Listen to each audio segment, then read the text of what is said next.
Welcome to the Double Broker Bounty Hunters Stop the Scam.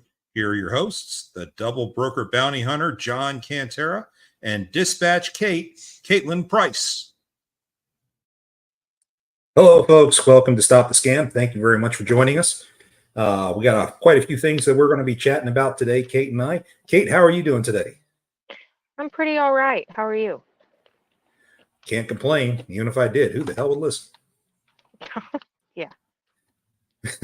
So anyway, we've got quite a few things that we're going to be chatting about today. I've got a few updates out there. We've got some news that carriers and dispatchers are going to want to hear. So we might as well go ahead and start cutting into it. Before we do, though, I want to go ahead and remind everybody, if you've got a question or a comment, please be sure to post it in the comment section, and we will get to it as quickly as we can. Or if you need to, you can always email us. And note, my email has changed. We are no longer utilizing the DBBH.hotline email address. Email me directly, please, at jcantera@vigilanttransport.com, or you can reach Kate at kprice@rockdovefs.com. So don't be ashamed. Go ahead and reach out to us anytime you've got a question. We're happy to help in any way we can. In the meantime, let's go ahead and start off with old news. We are going to start a new feature. We're calling it the Shady Player of the Week. And this one, I'm sorry to say, is no stranger to us. Kate, I'm going to leave this one up to you. Who is our Shady Player of the Week? Mabe Transport or Mabe Logistics. They're all over the internet. I'm honestly, I don't even think I have any words anymore. I don't understand how people are still getting caught in their scheme, or whatever you want to call it. Guys, the way that they're running things is not how this business is supposed to go. It's not how this is supposed to work. And I don't want you to think that you're working with them and, oh my God, I didn't realize that everything costs so much, or didn't realize what all of this entailed. And while that's true, and a lot of situations or cases there is a lot to trucking, but it should not ever be as high as what it is with them. These people are not even making a paycheck, really. So you put your entire life savings into this sometimes and make nothing from it. And it's really sad. So just, again, be mindful.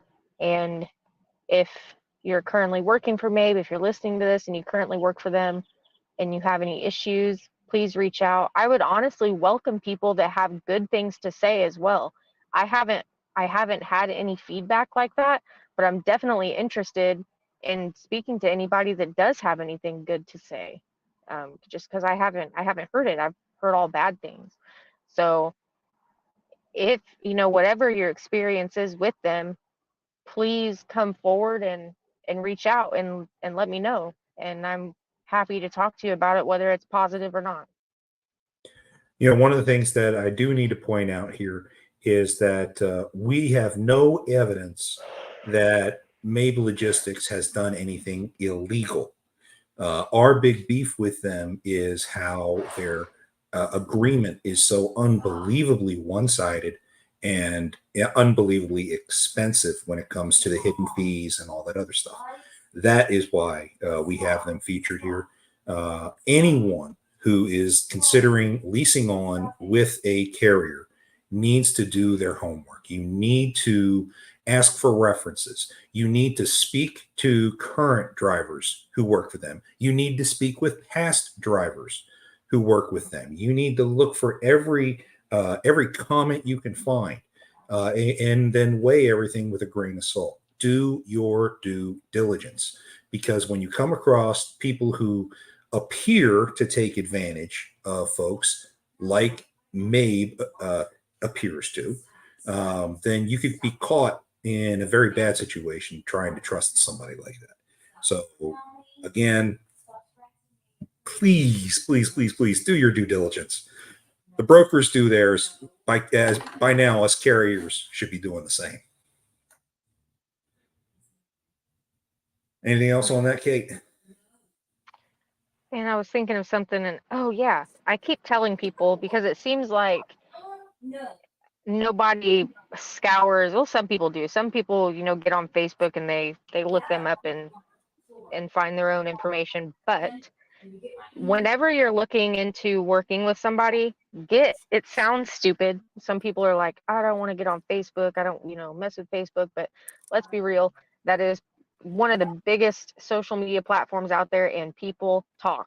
So there's all kinds of trucking groups, everything, and people will get on there and they ask questions and they make comments and posts and whatever warnings and stuff. So if you're looking to work with anyone, whether it's a broker, carrier, somebody to lease onto, whatever, scour the internet, scour Facebook, just search their name and see what you find, and you'll be surprised.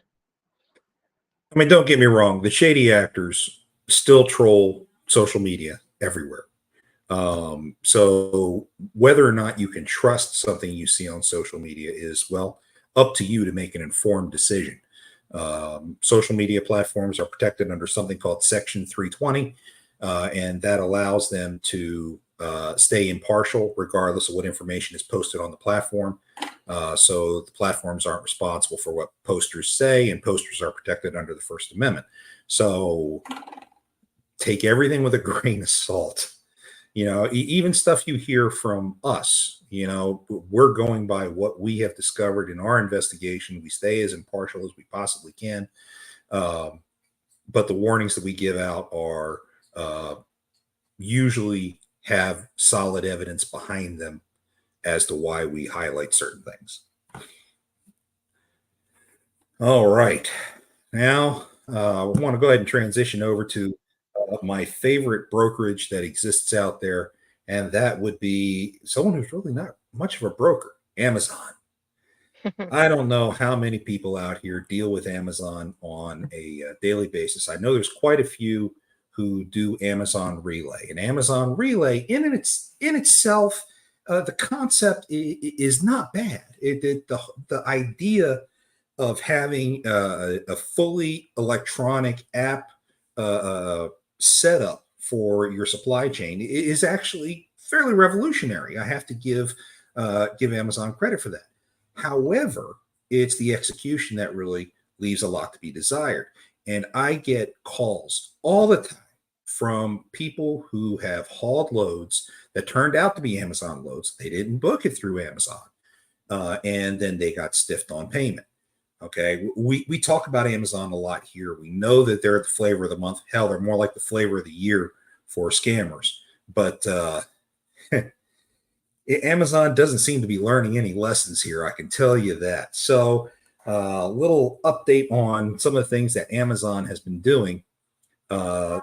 They are now posting loads on DAT. Now, before, none of their loads could be accessed on DAT. If you were booking a load for someone that claimed require Amazon's app or something like that, it was a guaranteed scam.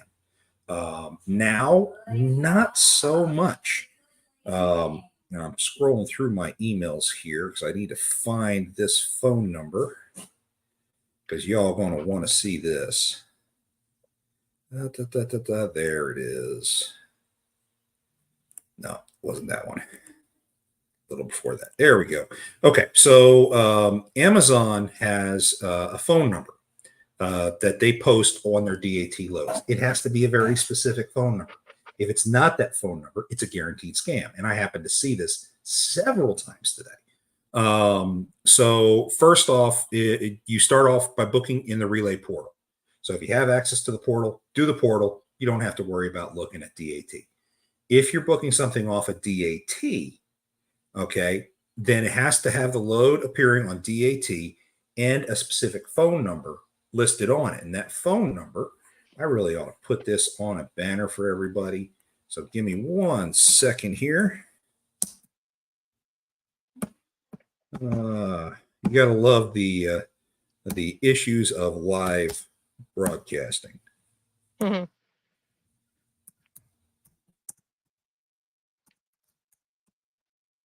Okay. Let me go ahead and put that number up for you. If you see this phone number with the Amazon listing, then it is a valid listing. Call that number to book it. But that is the only phone number and only extension on that phone number that is valid. And Amazon was very quick to point this out.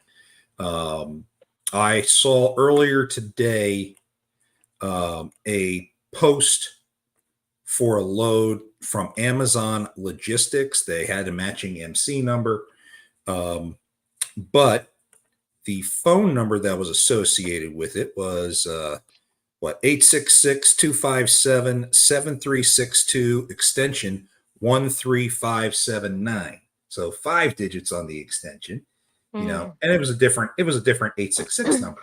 But the fact that these guys are going to the point that they have created 800 numbers and are generating extensions that are exceptionally similar to what Amazon's showing, guys, this absolutely positively is a scammer's dream.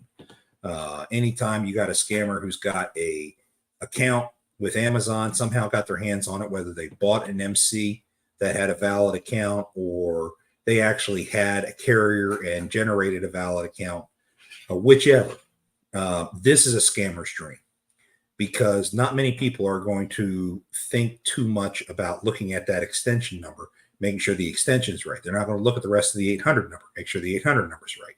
They'll see, oh, it's Amazon, and they give an 800 number with an extension. Okay, then it's got to be good. Wrong. The vast majority of Amazon loads still only show up on Amazon's app. So if you use Relay, book the loads through the app. Please book the loads through the app. There's really no other way to do it and not be scammed. If you ever do wind up getting scammed on a load with Amazon, you've got a couple of issues. One, Amazon's very slow to settle with the real carrier once it happens. Two, the most their attorneys will ever offer is 50% of what the load really paid. So if you're expecting $4,000, the load only paid $2,000, you're going to be lucky to get $1 by the time it's over. Okay. If you did not book the load on Amazon and you show up to an Amazon site to pick up a trailer, for usually these are power only trailer moves, or Amazon Relay box truck runs. You show up to it, it's Amazon facility, and you didn't book it on Amazon, just turn around and leave, because it's a scam. Do yourself a favor now. I mean, seriously. Now that does segue into another thing, because the way these scammers get this information is they're stealing Amazon info and they're getting their hands on Amazon accounts from carriers. So we now go into impersonation, which is one of our big issues with double brokering. And I have had 2 cases last week alone where brokers went on vacation. And as soon as they went on vacation, all of a sudden things were being posted in their name, all these fake loads, and they were Amazon trailer moves. So what this tells me is these scammers somehow have compromised these specific brokers and gotten access to their Amazon or their DAT credentials. And once they have the DAT credentials, you're out of town, they just log in as you and never skip a beat. They'll change the profile a little bit so the phone number goes to their throwaway phones or whatever the heck they're using. It's diabolical. They actually sit there and wait for you to go on vacation. So brokers, if you're really excited about going on vacation because you haven't been on vacation in a long time and you're ready for your trip, think twice about posting on social media. Now, if you live and die on social media, that's cool. Change your password for any of your sensitive systems right before you leave. And I mean right before. That way, it's less of a chance that if your password has been compromised by somebody, the new password most likely has not, and you're better protected. So please heed the warning. I have seen 2 brokers fall victim to this.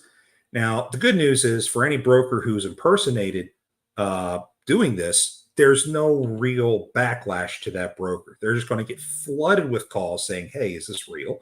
Or they're going to get flooded with invoices, after carriers pick up these scammed loads. And of course, the broker's going to sit there and say, "Hey, that's not our load. Sorry, you got scammed. Sorry, I'm not paying you." Yeah, that happens a lot. I'm sorry to say.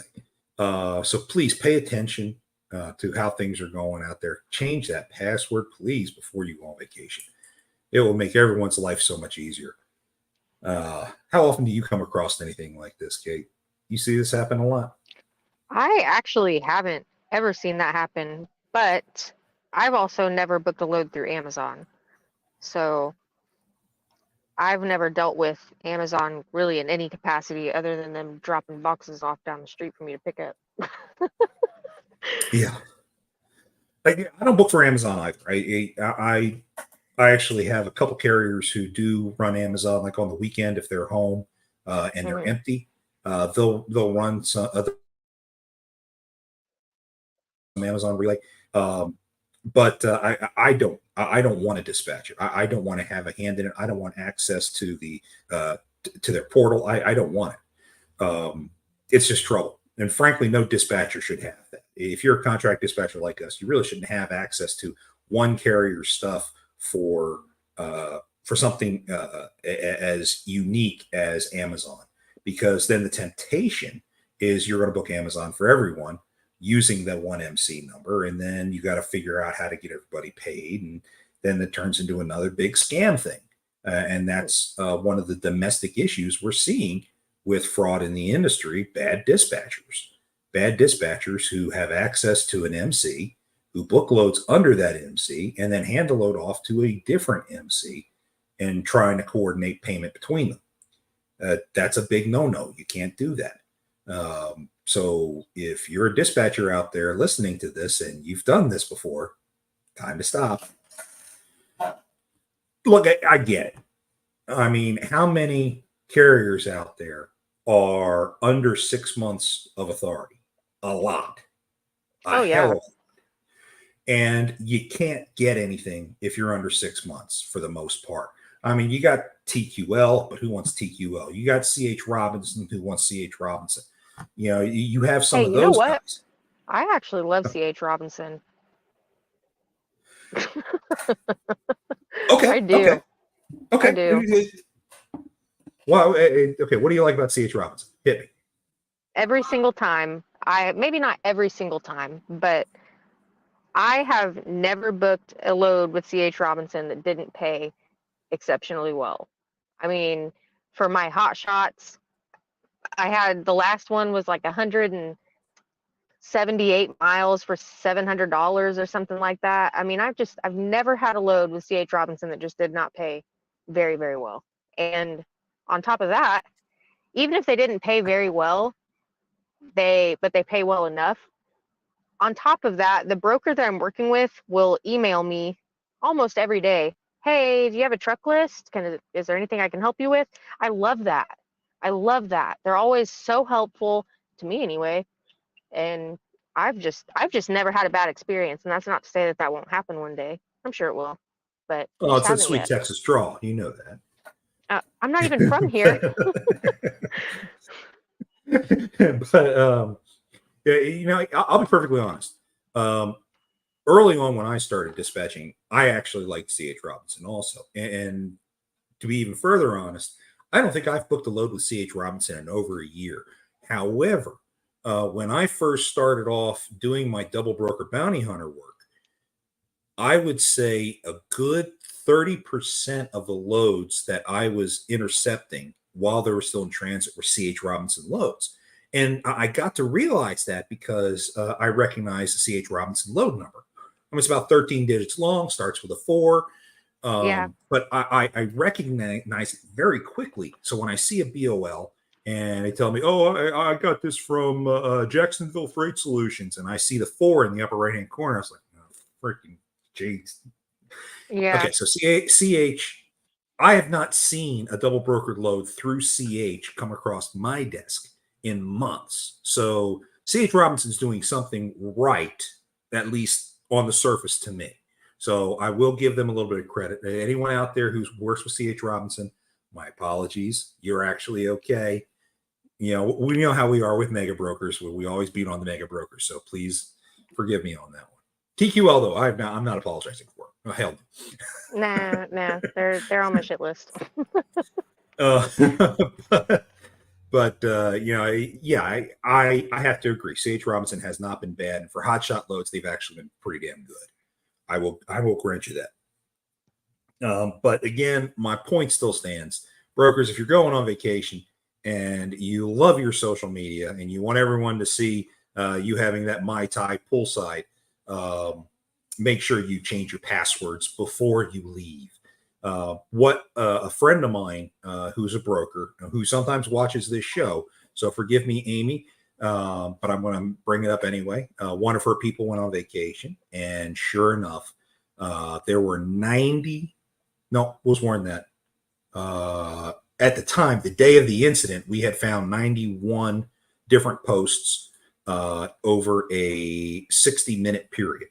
And once we got the analytics back from DAT, there were actually 157 loads posted in a 60-minute period on that. Now, of course, we started getting Amy started getting phone calls. She killed the account, and that put an end to it. But sure enough, a week later, the invoices started rolling in. So yeah, it's a big problem. So you know, you never know if any of your passwords have ever been compromised. So in the military, they used to beat into our heads security, and computer security was one of them. Well, folks, let me beat into your head. Computer security, computer security, computer security. This is how they get your information and how they impersonate you. So please be very careful. And as we're getting deeper into the scammers, let's go ahead and take a look at rigs. I hate these guys with a passion. For those who don't know, and I'm impressed that there are actually people who do not know this, Crossroads Services is a very ugly name in this industry. For brokers, if you have a carrier who claims to factor with Crossroads Services, run away. Don't walk away. Run away. It is a guaranteed scam. It's definitely going to be double brokered because Crossroads Services is the financial arm of the largest double brokering ring currently known, which is Riggs, R-I-G-Z. And the brokers who are associated with Riggs, and Riggs is more like a kind of like RMIS or Assure Assist, which is My Carrier Packets. They are a clearinghouse of carrier information. So when a broker goes to sign somebody up through the Riggs platform, now the entire scam ring has all of your carrier info. So surprise, surprise. So as they go through trying to book loads, they have carriers who are using Crossroads Services as the factoring company. They book the load, then they go ahead and they repost it under one of thousands, and I do mean thousands of brokers that are associated with Riggs. And then some unsuspecting soul books the load. The only positive thing I've ever come up with on Riggs is if you do wind up with a Riggs load, odds are the type of double brokering they do is the skim off the top type. So if you catch it in transit, the carrier will most likely get more money for the load. Okay, so that's the only positive thing I can say. Riggs is so big, they have not done the take the entire freight bill type thing. The only time you ever see that from somebody from Riggs is if they've already been put on notice by FMCSA, they're about to be shut down. So in those situations, then it's a cash grab, and they'll stiff carriers on payments at that point. But until then, they're about building trust. They're about building trust with other brokers so they can keep booking loads, building trust with carriers. They mostly pay carriers most of the time. But again, carriers are only getting about 70% of what they should be getting. So rigs is kind of crazy. Now, why I bring them up as collection agents is I spoke with another broker earlier today, actually, and they were telling me an interesting story about how these guys, she ended up booking several loads with carriers who were affiliated with Crossroads Services. And eventually she figured out that Crossroads was a scam. And so she stopped paying them. So, of course, she had all those carriers marked off on the list. So one of her people booked another carrier on something, and it just so happened to be Crossroads Services. They held the load hostage. So what they did was, okay, we won't tell you where your load is until you pay for the loads that you stiffed us on, and and then a little bit more for our trouble. So they held it hostage for ransom. And unfortunately, this broker ended up paying it, but they got their load back safe and sound. And it was on the wrong side of the country, so they had to get it moved back to the East Coast. Go figure. Gotta love Glendale. But they're kind of acting like collections agents now. So there is collusion among carriers and brokers that are part of the rigs network. It is diabolical.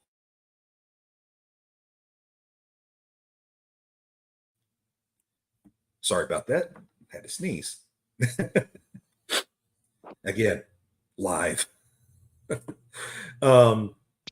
Now, I've not seen a lot from rigs in the last few months, but it is interesting to see how much rigs is playing in this industry.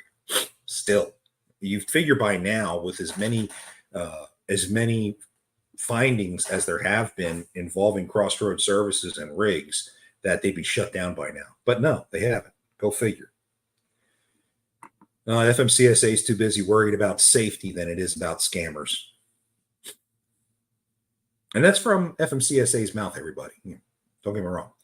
Apparently, Kate dropped off, so not sure what happened, but we'll put her back on stage whenever she gets back in. In the meantime, there is some other stuff that's going on out there. I'm sure most people here have heard about TQL and the debacle they went through with broker transparency. Hello, Kate.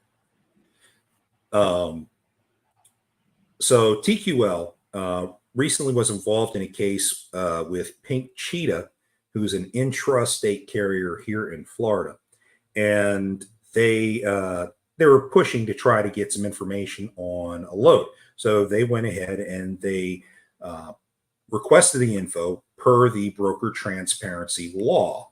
And for those who don't know, that's 49 CFR section 371.3 subparagraph C.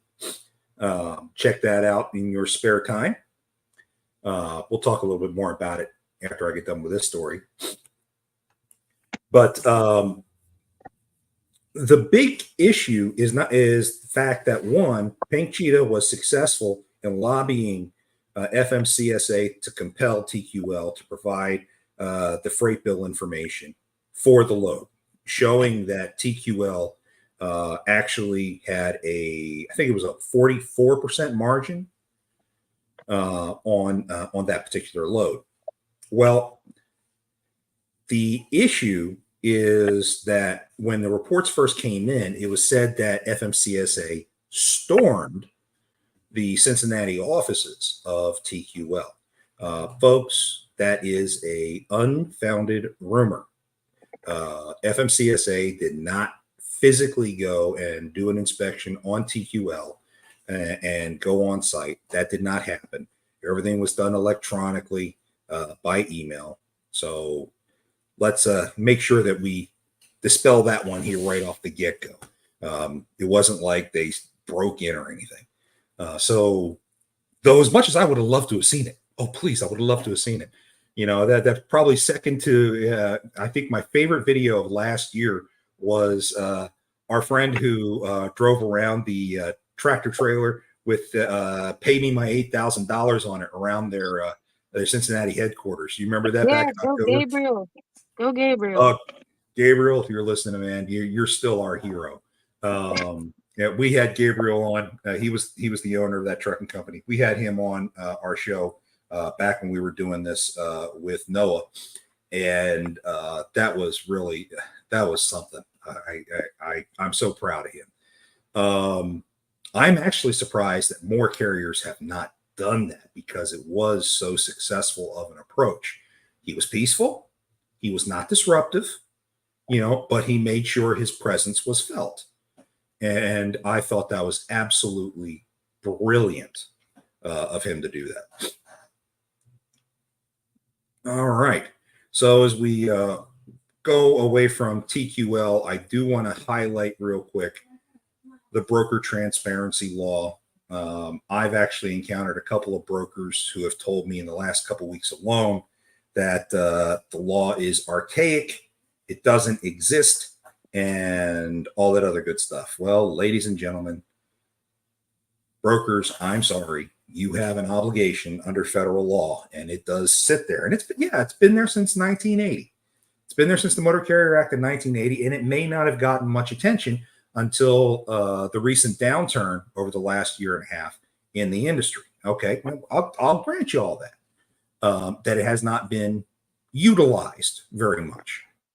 But it also calls into focus the huge rift between brokers and carriers in the industry. The level of distrust between the two groups is so great today. I don't know how you fix it, to be perfectly honest. The issues between the two, it always seems like an us versus them. And I'm pleasantly surprised when I call a broker to book a load and, they're happy to talk to me and they're very pleasant. Half the time the call is full attention and you don't know exactly what to expect. You encounter that stuff too, Kate?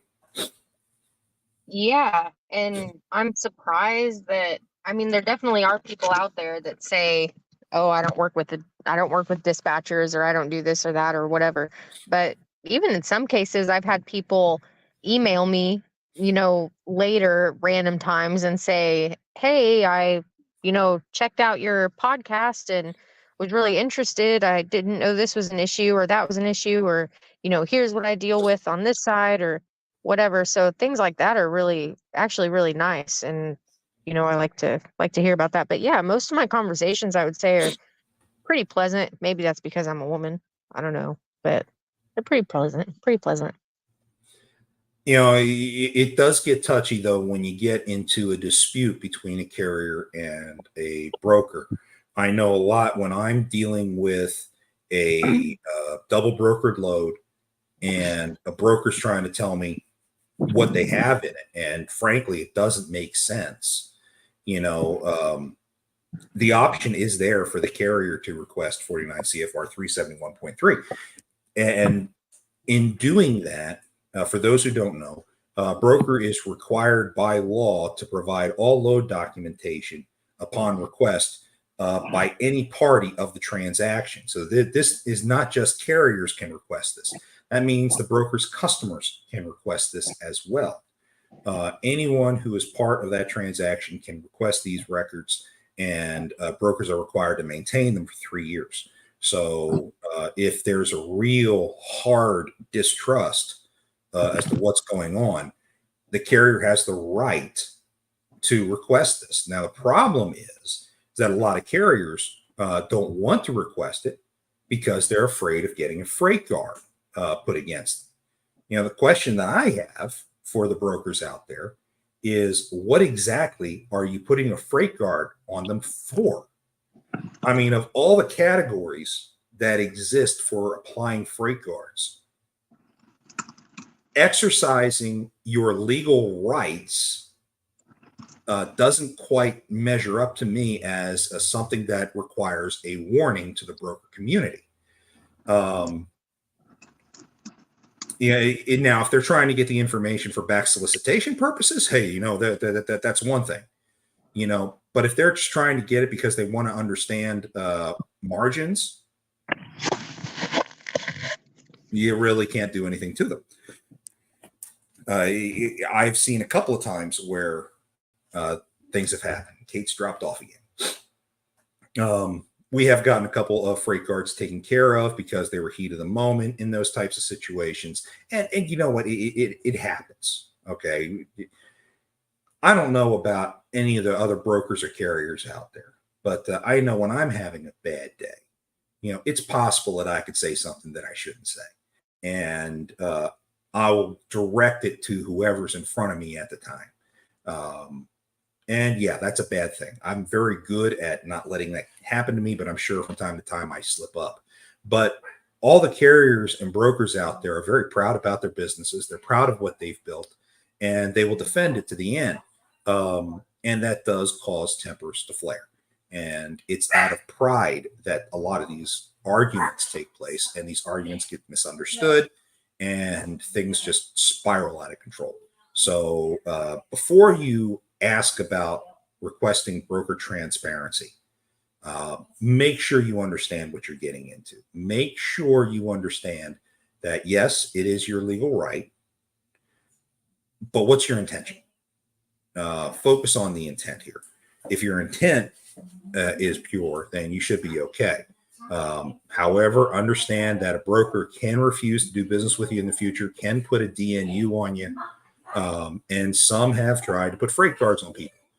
And as we've covered in this show many times, just because a broker puts down a freight guard and it may not exactly be founded in terms of the charge, broker's not required to take it down. And no court in the country can require a broker to take it down. It's a First Amendment right. You can sue them for slander. You could win. But even getting a judgment is not going to force them to remove that freight guard.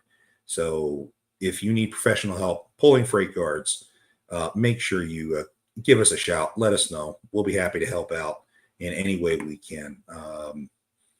I've got a pretty high success rate at dealing with freight guards. If you need me to look into it for you, just email me and I'll do what I can. And Kate's back, and we go ahead and bring her back up. Let me just You're say, having fun with your internet connection today, aren't you?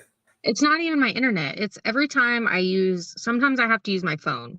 If I'm outside or I have to do something, I'll pop on my phone, but I swear I can't do anything on here. Like I can't reject a call or anything. If I even get out of the screen, it boots me out, and it's so irritating. So folks, if you have Kate's number, start calling her between 5 p.m. and 6 p.m. Central Time on Mondays and really irritate the hell out of her. I'll just go back to using my other phone and do it from there. Oh man, that's funny.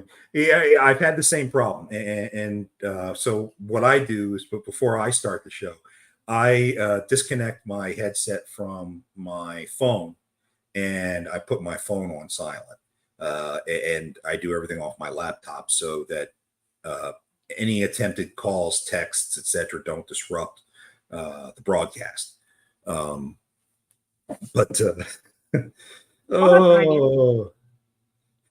yeah, I learned that through trial and error, to be perfectly honest.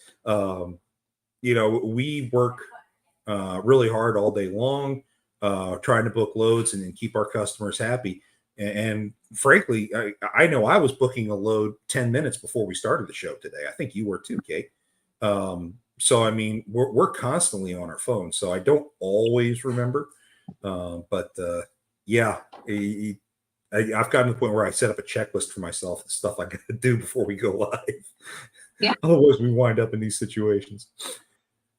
Okay, so I've got just a quick go over of what we talked a little bit about today, and then we'll open the floor if there are any comments or questions out there.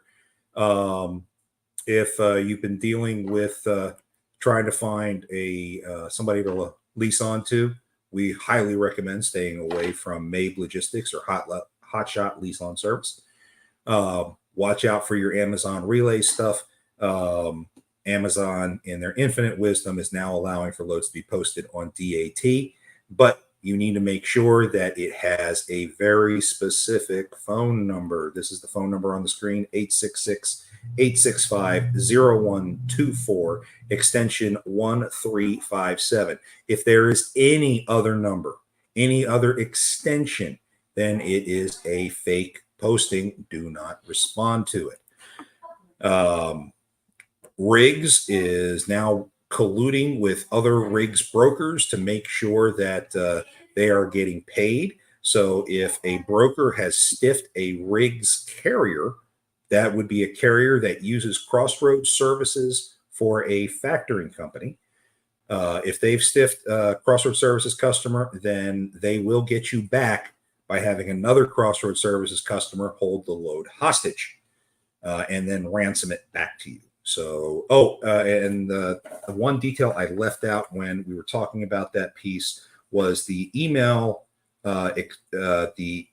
domain from the people who were demanding the ransom was wewin.com. You like that? I thought that was brilliant. I mean, they know damn well that they're scamming the hell out of you, and they're happy to announce it. I mean, you can't make this shit up. You just can't. That's ridiculous. Oh, yeah. And for people who keep trying to say that TQL was actually raided by FMCSA for the broker transparency issue with Pink Logistics, no, that's not the case. Everything was done electronic. FMCSA was never even on site. So let's stop spreading some rumors.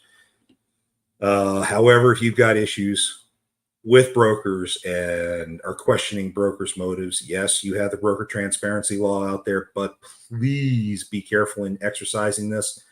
You can expect the DNU anytime you do try to exercise this. However, a freight guard would be inappropriate for requesting this, because brokers, as much as you hate to hear it, it is the carrier's legal right to request this. And frankly, not just your carrier. Your customer can request this stuff as well. The law specifically states any party to the transaction. All right. So I've seen over a dozen people out in here listening to us and watching us live. Thank you all for listening. Anyone got any questions? Haven't had any comments pop up in our comment section. You know, we're here to answer anything that you guys have, any issues you have. For pretty much everyone out there, I can tell you that we are about to start offering a new service. I've been talking about this on social media recently.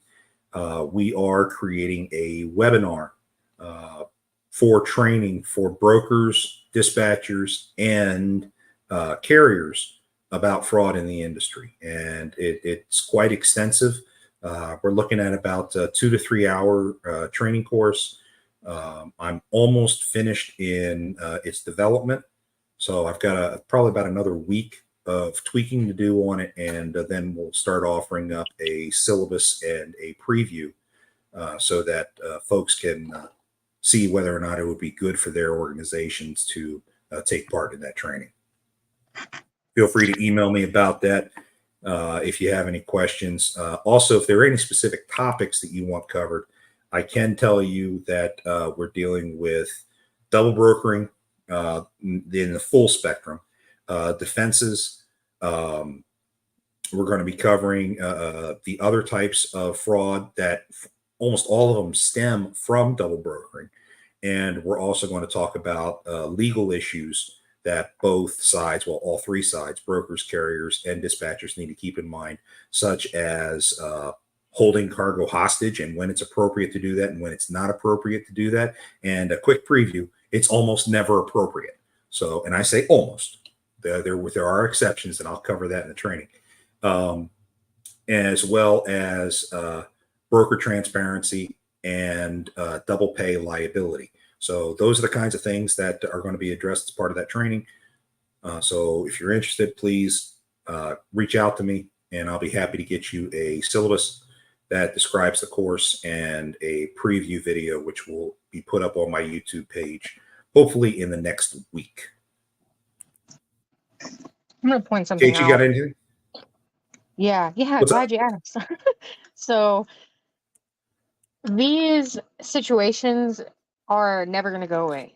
These the fraud in the industry, I mean, to put it broadly, the fraud is never going to go away. It's always going to be here. It's always going to be a thing. It's just going to change and morph and look different. So it's always in your best interest to pay attention to things like these and stay up to date on what's going on or how people are scamming. You know, we know the skim off the top thing, the impersonation thing, you know, the outrageous posting type fraud. Those are obviously things, but there are other ways that this fraud is done too, and it's never going to stop. It doesn't matter how many times we look into it, investigate it, whatever, it's never going to stop. It's just going to morph into, you know, a more intellectual type of scam or whatever. So these things are not going to go away, is my point. Pay attention. Listen. It's diabolical, and the pace at how fast things change is increasing. It used to be very slow because there was not very much attention to these scammers until about a year ago. And then they started to evolve. And as they evolved, the latest iteration I saw was impersonating a shipper, but there's no real cargo. Cargo doesn't exist. So what they do is they pretend to be a shipper, and over time they cultivate a relationship with a broker, and then they start offering the broker loads. But they want to be able to review and approve the carrier as they go. Well, when the load gets posted, then their buddy sitting next to them, you know, uses a fake carrier to go to book the load. So then the broker presents the fake carrier to the fake shipper for approval. The fake shipper says, yeah, he's good, go for it. And then a couple days later, a BOL is sent to the broker with an invoice, and the broker pays it. There was no cargo that ever moved. None. Zero. It's all a tabletop exercise. And a broker just shelled out cash for it. The worst part is that unless a broker requires the customer to prepay as they go to build credit, then you could be giving somebody, 30-day, 60-day terms, and then end up paying out, I don't know, 50, 100 grand to carriers before you think you're seeing dime one, and then all of a sudden you don't see jack crap. And there's no recourse. There's nothing you can do about it. So you can't not pay the carriers. Could you explain how a broker, because obviously that doesn't have, that's clearly like a, hey, brokers, this is directed at you. Could you explain maybe how they could mitigate that? Well, it's all about due diligence. When a broker asks me how they can do better due diligence with a shipper, I would tell them the same thing that I tell a carrier when they're trying to do due diligence on a broker. Call somebody else in the company and verify that that individual has authority to speak on that company's behalf. A great way is to see if you or another agent within your company is close to the shipper and can actually go and visit them. A visit, even if you do it online, some kind of face-to-face will at least give you some information based on nonverbal cues if it's a customer that you want to do business with. Ultimately, this business is a risk. And if you're a broker who's stuck in a shipper impersonation situation, if there was real cargo moving, you still have to pay the real carrier. There's no two ways about it. Your contract requires you to do so, whether you got paid or not. So a broker can be really screwed really fast if they're not paying attention to what's going on around. Most brokers who've been in business for a while, they understand this. They vet their customers very well. My concern is for the newer brokers that are out there because they're working hard to get new customers. They don't want to turn anyone away. They're trying to be people pleasers, and there's nothing wrong with that. Having worked in a warehousing environment, having been somebody who's hired freight brokers before to move freight for me, I want somebody that I feel comfortable with. I want somebody that I can, say, man, today was just a real ball buster of a day, and not offend somebody. But at the same time, vet the people you do business with, please. Because as Kate pointed out, these guys are never going away. They aren't, because the only thing that can stop them, the only means of terminating any authority, broker or carrier, is through FMCSA. FMCSA is the only entity that has that power. Now, yes, brokers, if you have carrier 411, you can drive. Brokers can drive carriers out of business with a freight guard. Yes, they absolutely can do that. Does it make it right? I would say no, because only FMCSA has the right to revoke someone's authority. If you file a report with FMCSA about a carrier as part of your freight guard, FMCSA investigates the carrier and clears them, you really need to remove the freight guard. Okay, I've got a couple of removal cases I'm working on right now where that is exactly the case. FMCSA cleared them of any wrongdoing, and these guys still have a freight guard up for double brokering. So fun times. But it all comes down to vetting. And carriers, you got to do the same damn thing. I know how many brokers have told you can't call my customer. How many times have you heard that, Kate? A lot, and a lot of them get pissed off when I do call them, but I'm only calling literally for verification purposes. So that's the clue. That's the key. And a good dispatcher is going to know this. Okay. Carriers, it's okay to call a shipper or receiver. There is no problem doing so. Feel free to tell the broker you're doing it. But you want to verify that they are the broker of record through the customer. And if not, who is the broker of record? You have the right to know that. You have the right to ask that. The only thing you can't do, okay, so carriers, please bear with me on this one. The only thing you cannot do is talk about money at all. Don't even think about asking how much did this load pay. Don't even think about handing them a business card when you show up for the pickup. Don't do that, because now you're crossing into a gray area where even if your intention is not to do so, you could be misconstrued as taking part in what's that term? I just lost it. back solicitation. Back solicitation. Thank you very much. You don't want that kind of a freight guard on you, because that is a killer. And they will throw a freight guard on you, and rightfully so. So please don't put yourself in that situation. But verification is key in this industry, guys. There's no two ways about it. You have to verify. You have to. It doesn't matter what role you play in this industry, because shippers, if you're listening, you have to verify the brokers you do business with, because if the broker goes out of business, the carrier is going to come to you looking for their pay. And even if you've already paid the freight broker, if the freight broker never paid the carrier, you're still on the hook for it. Hint, hint, that's what double pay liability is all about, folks. And that is supported by federal law. So you're going to lose that case if the carrier takes you to court. It's just better to go ahead and settle when a carrier approaches you. But you have to verify who you're working with. There's just no two ways about it. And guys, if you're working, if any of my carriers are listening, verify me. Check me out. Trust but verify. Trust but verify. That's one of my favorite sayings. Dispatch verified. Hey, yeah, Kate.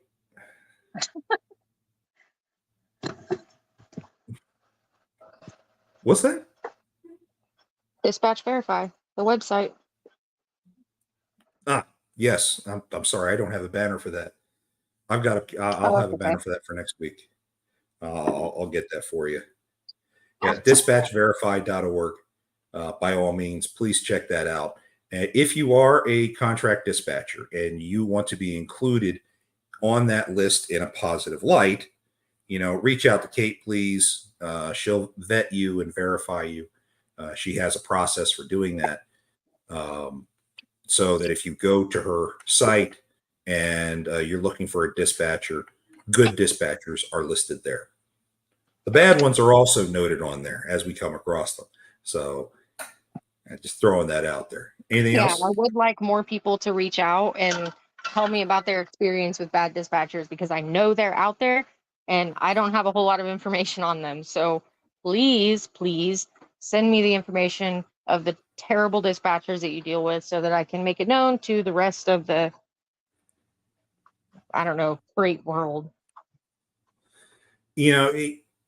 I know we're not as well known as some of the other podcasters in this industry, Mother Trucker and our friends over the Logistics Lounge. But at the same token, we're all in this for the same purpose, and that's to improve the industry. And anything we can do on our own or as a team that improves that industry means a good day for us, and it means a good day for the industry as a whole. Because these scammers, as Kate said, they're not going anywhere. The law allows them to get in, the law allows them to stay in. So the only thing that stops them is good preventative measures to help keep the fraud at bay. Right. Anything else? I think that's it for me. Okay. Well, we're going to go ahead and put a bow on episode 11. For those of you who have been hanging out with us since we started this year, thank you very much for staying with us. Please check in with us again every week on Monday at 5 p.m. Central on Facebook, LinkedIn, YouTube.